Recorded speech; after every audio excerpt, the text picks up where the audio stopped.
Between 1900 and 1914, Africa was totally gone, dominated.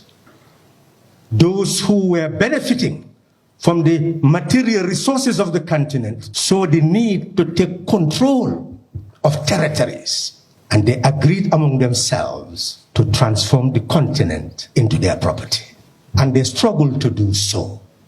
But prior to that, the people who spoke about our liberation as a continent were the people from the diaspora who were enslaved, taken to foreign land, and had to struggle three forms of struggle. One, against slavery.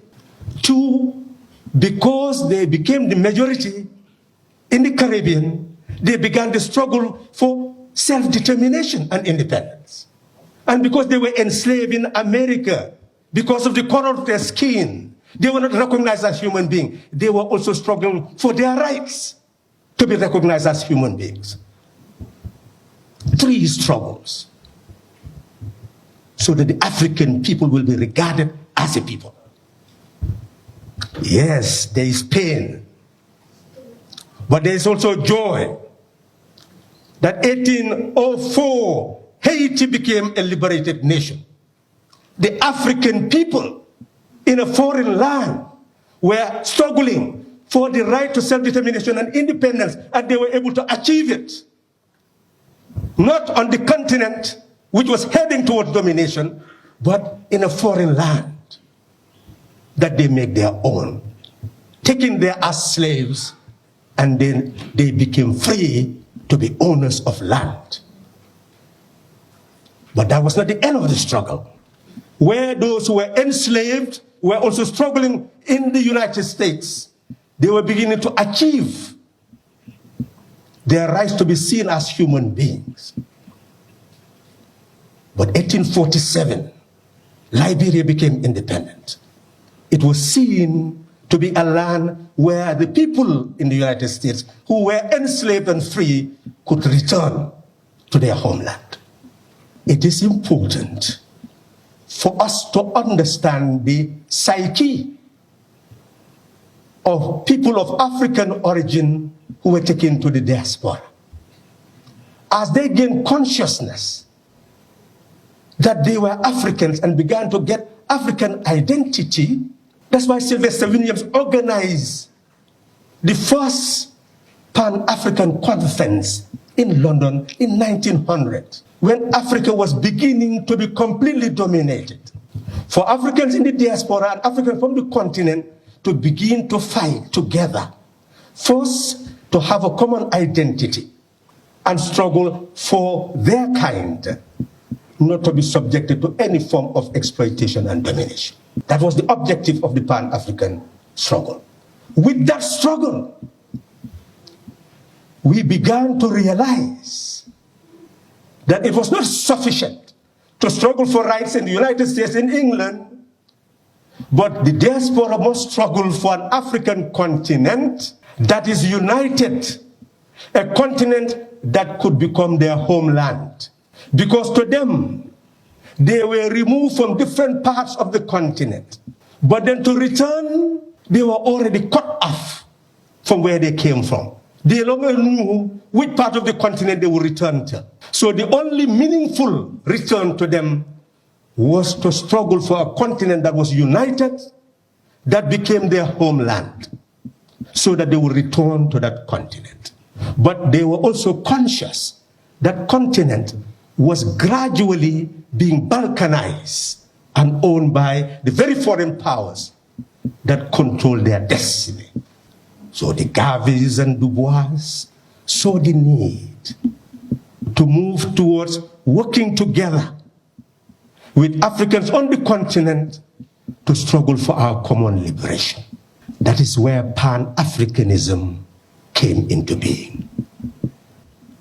In 1919, Du Bois saw the need for a Pan-African Congress to be convened at a time when the world powers had engaged in a world war, destroyed each other, and sat in Versailles in order to determine how to get reparation from each other.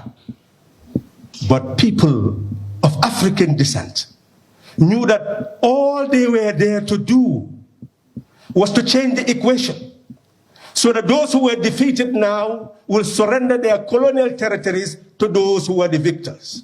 And in doing so, they will continue to colonize us and dominate us and live at our expense. Therefore, they saw the need that at that conference, they will also hold a Congress to refuse for them to continue to achieve their goal of the collective domination or subjugation of the African people.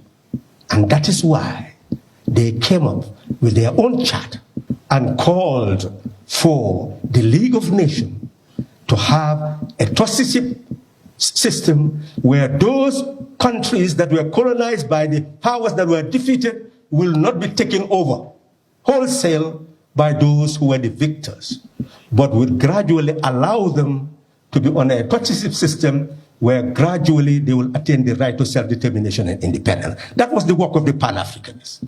And that's why all these countries that were under the German domination went through a trusteeship system.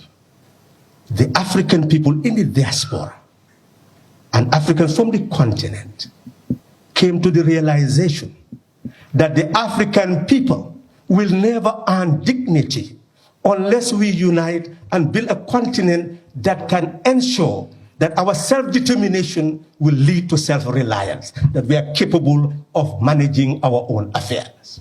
That is why they were struggling for a united Africa, because they saw the need for a continental bank, because they have learned from defeated Europe. Europe engaged in the Second World War, devastated itself, crumbled, and had to go to beg for support from the United States that was not very much involved in the war. That's what brought about the Marshall Plan. They told them, go and unite and come to us to beg. Then we'll be able to assist you. And that's where Europe developed a plan, an economic recovery program, where they saw how to link the European economies, have the European Investment Bank, create the International Bank for Reconstruction and Development, the World Bank, as well as the IMF. These were not institutions created for us and in our interest. It was for them and in their interest. And they started to assist each other in their trade.